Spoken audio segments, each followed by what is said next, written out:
नमस्कार, जकस रेसिपीजमध्ये तुम्हा सर्वांचे पुन्हा एकदा खूप खूप स्वागत आहे. आणि आज आपण बनवणार आहोत अगदी मलाईदार, रबडेदार अशी घट्टसर त्याचबरोबर चविष्ट तांदळाची खीर. बनवायलाही अगदी सोपी आहे आणि त्याचबरोबर आपल्याला इथे कुठेही दूध आटवायचे नाही किंवा आपल्याला यामध्ये खवासुद्धा घालायचा नाही, तरीसुद्धा ही खीर चवीला अतिशय सुंदर लागते. अशी ही खीर तुम्ही सणाला किंवा अगदी तुमच्या आनंदाच्या क्षणी नक्कीच बनवू शकता. सर्वात अगोदर कढई ही गॅसवर गरम करायला ठेवलेली आहे आणि त्यामध्ये घालून घेतलेले आहे पाव कप एवढे इंद्रायणी तांदूळ. आता आपण खीर करणार आहोत ना, तर त्यासाठी थोडेसे सुगंधित असेच तांदूळ वापरायचे आहे. जर तुमच्याकडे इंद्रायणी तांदूळ नसतील तर अशा वेळेस आंबेमोहोर तांदळाचा अथवा बासमती तांदळाचा वापर तुम्ही इथे करू शकतात. गॅसची फ्लेम मीडियम टू लो ठेवून आपल्याला हे तांदूळ छान असे भाजून घ्यायचे आहे. आता आपल्याला तांदूळ खूप जास्त डार्क रंगावर भाजायचे नाही, तर फक्त त्याचा रंग बदलला पाहिजे, म्हणजेच ते ट्रान्सपरंट दिसणारे तांदूळ पांढरे दिसायला पाहिजे इथपर्यंत आपण हे तांदूळ असे हे मीडियम टू लो फ्लेमवर भाजून घेणार आहोत. हाय फ्लेमवर आपल्याला हे तांदूळ अजिबात भाजून घ्यायचे नाही. आणि या ठिकाणी तुम्ही बघू शकतात तांदूळ हे छान असे पांढरे दिसायला लागलेले आहे. लगेचच मी गॅसची फ्लेम बंद करते आहे. आता भाजून घेतलेले जे तांदूळ आहे तर ते आता आपल्याला एखाद्या वाटीमध्ये काढून घ्यायचे आहे आणि त्यामध्ये तांदूळ बुडेल एवढे आपल्याला पाणी घालायचे आहे. असे हे तांदूळ आपल्याला अर्ध्या तासासाठी भिजवून घ्यायचे आहे. आता तांदळाबरोबरच बाजूला मी वाटीमध्ये 8 ते 10 काजूसुद्धा अर्ध्या तासासाठी भिजवून घेणार आहे. अर्धा तास झालेला आहे आणि आता आपल्याला तांदूळ धुवून घ्यायचे आहे, कारण की आपण सुरुवातीला तांदूळ हे धुवून वापरलेले नव्हते. त्यामुळे आपण धुवून त्यातले पूर्ण पाणी काढायचे आहे आणि धुतलेले तांदूळ एका मिक्सरच्या भांड्यामध्ये आपल्याला काढून घ्यायचे आहे. त्यानंतर यामध्येच मी भिजवलेले जे काजू आहे ते सुद्धा ह्या मिक्सरच्या भांड्यामध्ये काढून घेणार आहे. आता आपल्याला यामध्ये 2 चमचे सुके खोबरे घालून घ्यायचे आहे. तर इथे मी किसलेले सुके खोबरे घातलेले आहे. त्याचबरोबर 3 ते 4 वेलचीचे दाणेसुद्धा यामध्ये घालणार आहोत आणि अगदी अर्धी वाटी पाणी यामध्ये घालायचे आहे. आणि आपल्याला अगदी रवेदार असे हे मिश्रण दळून घ्यायचे आहे.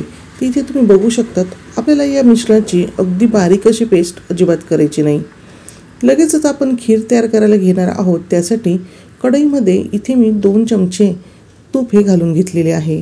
तूप आपल्याला पूर्णपणे व्यवस्थित असे वितळून घ्यायचे आहे आणि त्यानंतर या तुपामध्ये आवडीनुसार ड्रायफ्रूट्स घालायचे आहे. तर इथे मी काजू आणि बदाम घातलेले आहे. तुम्हाला आवडत असेल तर तुम्ही चारोळे, मनुके, त्याचबरोबर तुम्ही पिस्ता वगैरे यामध्ये घालू शकतात. त्यातच आता मी 2 चमचे एवढे सुके खोबरेसुद्धा घालून घेतलेले आहे. दळताना आपण सुके खोबरे घातलेले होते, त्यामुळे आता इथे मी फक्त 2 चमचेच सुके खोबरे घातलेले आहे. आता हे सर्व ड्रायफ्रूट्स आपल्याला व्यवस्थित असे या तुपात तळून घ्यायचे आहे आणि त्यानंतर आपण जे मिश्रण तयार केलेले होते त्यामध्ये आपल्याला 1 ग्लास पाणी घालून घ्यायचे आहे आणि हे मिश्रण थोडेसे असे पातळ करून घ्यायचे आहे. आता हे पातळ करून घेतलेले मिश्रण लगेचच आपण या कढईमध्ये घालून घेणार आहोत, कारण की या ठिकाणी आता आपल्याला हे जे तांदूळ आहे तर ते व्यवस्थित असे शिजवून घ्यायचे आहे. बऱ्याचदा आपण यामध्ये दुधाचा वापर करतो, त्याऐवजी मी इथे पाण्याचा वापर केलेला आहे, कारण की मला असे वाटते की दुधापेक्षा पाण्यामध्ये जर अशा पद्धतीने ही तांदळाची जी पेस्ट आहे तर ती शिजवून घेतली तर ती पटकन शिजते आणि आपल्याला लगेचच हे व्यवस्थित मिश्रण तयार झाले का नाही हे सुद्धा लक्षात येते. आपली ही खीर आता अतिशय चविष्ट त्याचबरोबर बासुंदीच्या चवीची होणार आहे, कारण की आपण यामध्ये तांदूळ दळतानाच काजूचा सुद्धा वापर केलेला आहे. आणि इथे तुमच्याशी बोलता बोलता हे बघा खीर आपली शिजायला सुद्धा सुरुवात झालेली आहे. पहिल्यापेक्षा पातळ वाटणारे हे मिश्रण हळूहळू घट्टसर असे व्हायला लागलेले आहे आणि याच्यावरूनच आपल्याला कळते की हे मिश्रण व्यवस्थित असे शिजायला सुरुवात झालेली आहे. आता हे मिश्रण आपण अजून घट्टसर होईपर्यंत थोडेसे असे शिजवून घेणार आहोत. आणि इथे तुम्ही बघू शकतात की ह्या ज्या खिरीला आहे तर छान अशी चकाकीसुद्धा आलेली आहे, कारण की यामधले जे तांदूळ आहे तर ते शिजल्यानंतर हलकेसे असे ट्रान्सपरंट दिसायला सुरुवात होता. आता आपल्याला गॅसची फ्लेम लो करायची आहे आणि त्यामध्ये अर्धी वाटी एवढी दुधावरची ताजी साय घालून घ्यायची आहे आणि पुन्हा आपल्याला हे मिश्रण मिक्स करायचे आहे. आता तुम्ही इथे बघू शकतात की आपण यामध्ये जे पदार्थ घातले आहे त्यामुळे या खिरीची चव अजूनच वाढणार आहे. आणि आता यामध्ये मी घालून घेत आहे ते म्हणजे अर्धा लिटर एवढे म्हशीचे दूध. इथे तुम्ही गाईच्या दुधाचा सुद्धा वापर करू शकतात. आणि आता आपल्याला पुन्हा हे सर्व मिश्रण व्यवस्थित मिक्स करायचे आहे आणि या दुधाला एक उकळी आपल्याला काढून घ्यायची आहे। जसे की मी तुम्हाला सुरुवातीला सांगितले तसे आपल्याला दूध इथे आटवण्याची अजिबात आवश्यकता नाही। फक्त आपण ह्या दुधाला एक उकळी काढून घ्यायची आहे आणि त्यानंतर यामध्ये मी साखर घालून घेणार आहे। तर इथे मी 1.25 वाटी एवढी यामध्ये साखर घालून घेणार आहे। पण जर तुम्हाला कमी गोड आवडत असेल तर तुम्ही यामध्ये 1 वाटी एवढी साखर घातली तरी सुद्धा चालणार आहे। आता साखर घातल्यानंतर ही खीर पहिल्यापेक्षा अजून थोडीशी पातळ अशी दिसणार आहे। पण ज्यावेळेस आपण ही खीर पूर्णपणे तयार करतो आणि त्यानंतर ही खीर हलकीशी थंड व्हायला लागते तर आपोआपच ही खीर छान अशी घट्टसर सुद्धा होते। आता या मिश्रणाला एक उकळी आलेली आहे तर सर्वात शेवटी यामध्ये पुन्हा मी तूप घालून घेतलेले आहे।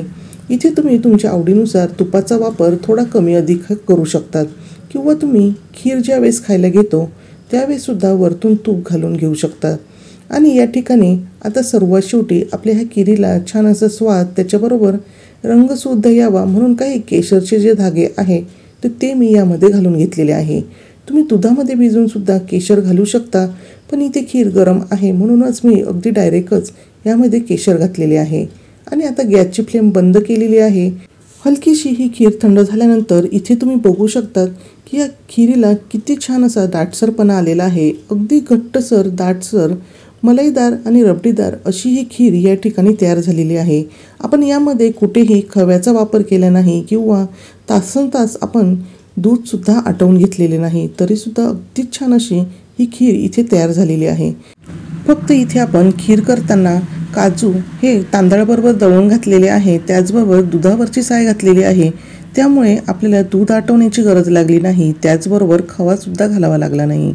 अशी ही खीर तुम्ही सुद्धा नक्कीच बनवून बघा आणि ती तुम्हाला कशी वाटली हे मला कमेंट करून नक्की सांगा। व्हिडिओ आवडला असेल तर व्हिडिओला लाईक करा, शेअर करा आणि चॅनलवर नवीन असाल तर चॅनलला नक्कीच सबस्क्राईब करा। पुन्हा भेटूया असेच एका झकास रेसिपीसोबत।